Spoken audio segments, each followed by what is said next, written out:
bona ye mukulu Hassan Nduga omugugu gusobodde okubatenga gumuzitoweredde gwe yasobola okubatenga yeetika byonna mwabiwulira byonna. Hassan Nduga takyayina mugongo bannange, mukkirize muwulire ebigambo bino. Hassan Nduga ebbanga etabadde ddene nnyo, abayimbi bakadonkamu babadde batya. Tubadde ne Dr. Fred Sebaale, akadde kano Dr. Ibrahim Sebaale. Abayimbi basobodde okuba tebekola ebyensonyi, bekola ebigambo ebitegerekeka wadde n'akamu. Kati ne zireeta munnaffe Hassan Nduga ng'azaalibwa mu kibinga, ab'omu kibinge mwazaala omwana. Hassan Nduga avuddeyo n'agamba nti ye tabeerangako mwenaalemu, era yatadde akayimba ng'ategeeza muzeeyi wumula.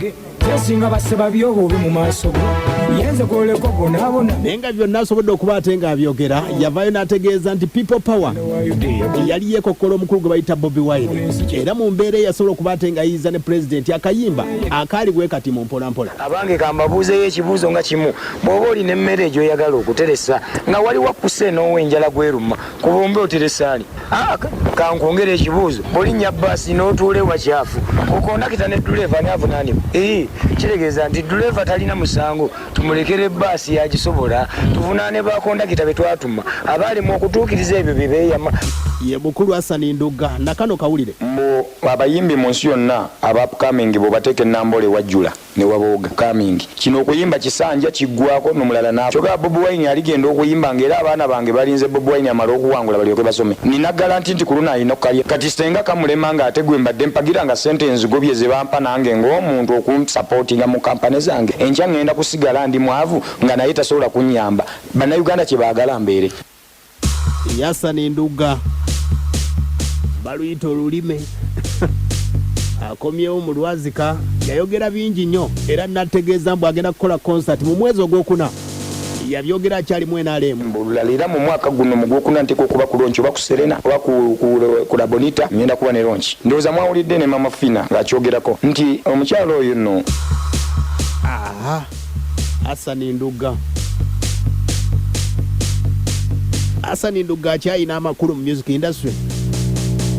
Asanze akadde akazibu okuddamu ebibuuzo bye mubuuza. Sooka owulire yeegaanye ekibiina ky'enaalemu mbu ye tabeeranga nayo. Yategeezaako nti yafuna n'omufaliso gwa $5,000,000 ng'ayingidde enaalemu. Akadde kano akubye enkyukira n'akomawo wa Bobi Wine nti akakiiko katudde, Bobi Wine yamuyise. Hassan Nduga agenda gattako kisooka owulire kigenda kitya mukama wange. Nkola baga olufuna ne baloga. Olufuna ne baloga?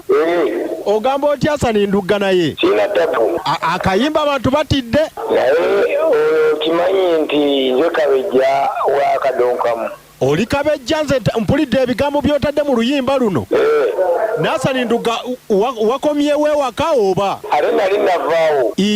Interview gye nakujjako waŋŋamba wayingira enaalemu watuuka. Gijjeyo bw'osangamu ekigambo nayingira nkuwa $5,000. Gijjukire bulungi. Waŋŋamba wali ogenze kulaba mulaalo. Ati omulaalo n'ensanga endeza akamankalu n'enkomawe.